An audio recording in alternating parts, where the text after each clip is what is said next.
بسم الله الرحمن الرحيم والصلاة والسلام على أشرف المرسلين.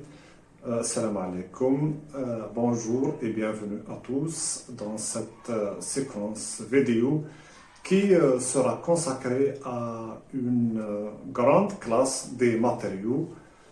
Et c'est une classe importante, bien sûr. Ce sont les polymères ou bien les plastiques. Commençons par définir le mot polymère. Déjà, d'après ce nom, polymère, c'est un mot composé de deux noms, poly et mère. Donc, poly veut dire plusieurs, mère, unité. Donc, en tout, le polymère correspond à plusieurs unités. Plusieurs unités. Polymère. Maintenant, cette unité, appelée aussi monomère, se répète. Elle se répète plusieurs fois pour former le polymère. Donc, c'est ça à peu près la définition du mot polymère. Maintenant, on peut classer les polymères selon l'origine en trois classes. Donc, il y a les polymères naturels, comme le bois, la soie, le liège, les cheveux, et ainsi de suite.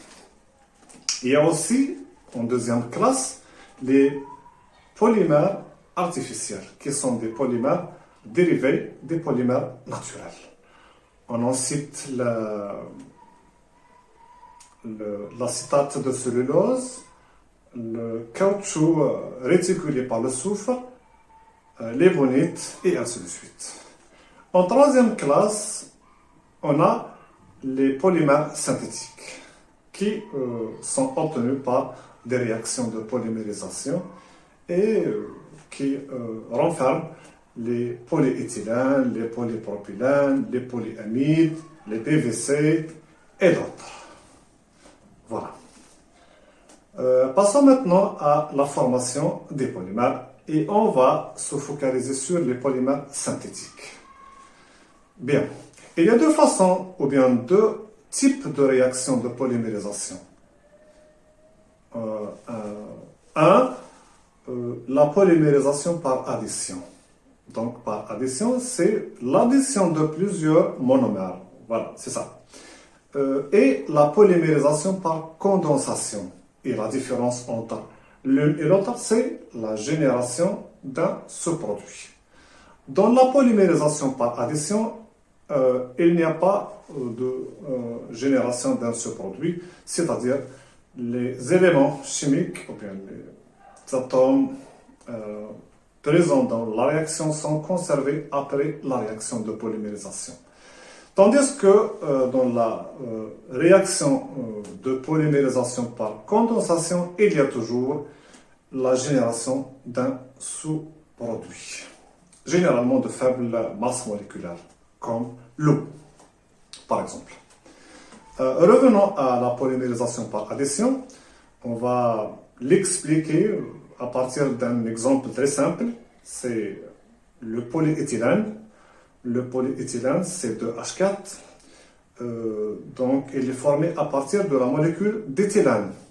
Donc, et là, on a une liaison double, covalente, carbone-carbone, qui devra s'ouvrir pour établir une liaison avec un autre monomère, c'est-à-dire avec un autre éthylène.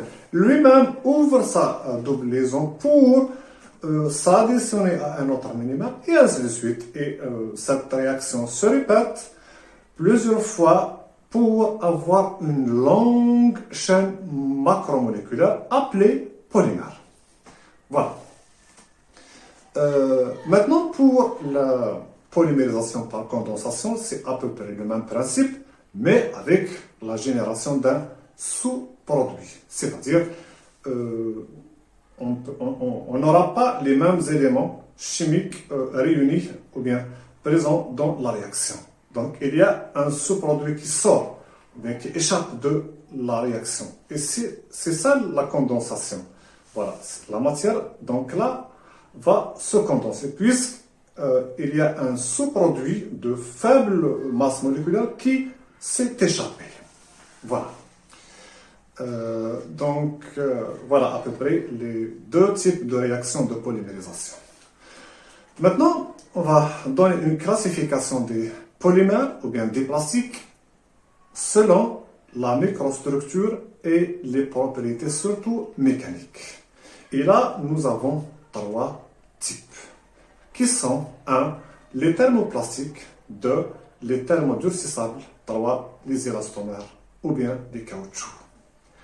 Les thermoplastiques, ce sont des polymères ou bien composés de chaînes linéaires,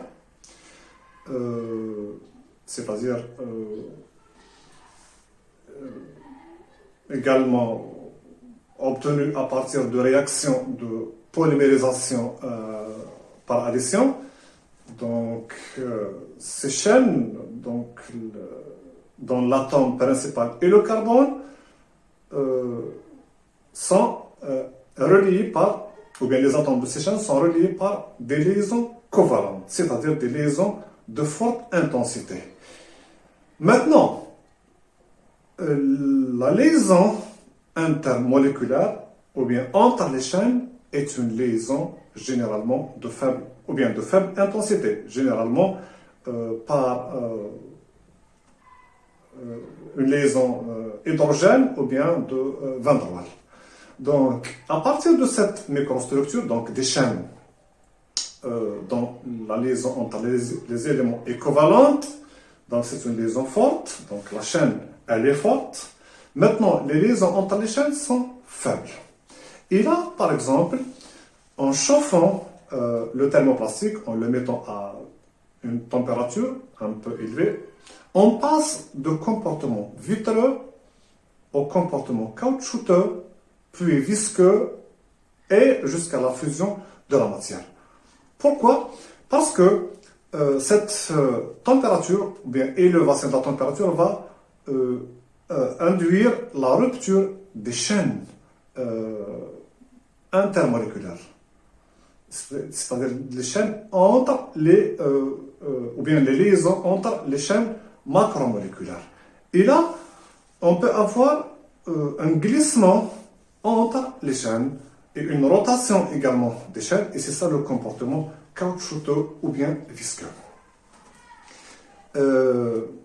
Maintenant, le polymère est fondu, on peut le mouler, le reformer, et l'obtention d'un nouveau produit. Donc, les thermoplastiques sont des matériaux recyclables. Donc, voilà. Passons au deuxième type, ce sont les thermodurcissables. Maintenant, ce n'est pas comme les thermoplastiques, parce que la microstructure des thermodurcissables est formée d'un réseau 3D, ou bien tridimensionnel, c'est-à-dire il y a des chaînes dans les trois directions, et toutes les liaisons sont fortes, ou bien sont covalentes. Et là, par exemple, en chauffant le thermodurcisable, celui-ci conserve sa rigidité et ne change pas de comportement comme les thermoplastiques jusqu'à la rupture des liaisons covalentes, et on assiste à la dégradation de la matière par combustion. Et ainsi, les thermodurcissables ne sont pas recyclables. Voilà. Le troisième type, ce sont les élastomères ou bien les caoutchoucs. Ceux-ci ont des propriétés bien particulières. Ce sont également formés par des chaînes linéaires, mais avec des réticulations. Donc, les propriétés particulières de ces matériaux, c'est la déformabilité élastique. En traction, on peut avoir une déformation de 1000% et complètement réversible, c'est-à-dire élastique. C'est-à-dire, on peut avoir un matériau, on peut l'allonger 10 fois plus.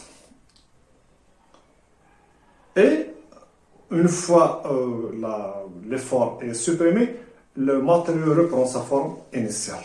Donc, ce sont des particularités qui ne résident que dans les élastomères ou bien les caoutchoucs. Donc voilà à peu près un aperçu sur les polymères ou bien les plastiques, des définitions, des classifications, quoique simples et abrégées, mais sûrement bénéfiques. J'espère vous avoir donné à peu près l'essentiel ou bien une introduction sur ces matériaux. On va voir plus de détails, Inch'Allah, dans les vidéos prochaines. Et d'ici là, je vous souhaite bon courage. Wassalamu alaikum wa rahmatullahi ta'ala wa barakatuh.